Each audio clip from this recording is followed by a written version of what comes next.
The Maverick is now officially worried for the last beacon of hope for West Indies cricket. To see the Windies being battered and bruised in T20, as is happening now in India, is like a blow to the solar plexus. This is like a rich man who lost his fortune and is now down to his last $1 million. And just when he's about to invest that million to get back his fortune, he gamble the million and lose it. And he's left now with nothing.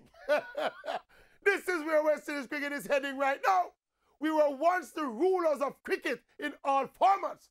We lost the main part of our fortune in Test and ODI cricket. But we hung on to T20, where we were still good and relevant.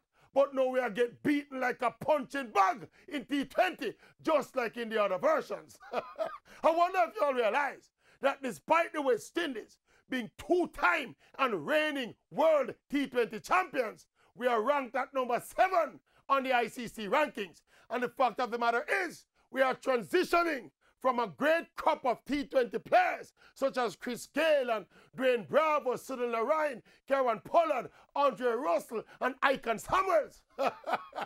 And the expected new Caribbean stars of T20 cricket are not coming through. So all them time when people used to say the West Indies cricket gone to the dogs, and we used to say, hold on, we have T20 to hold on to. Guess what is actually happening now? Guess no. Yes.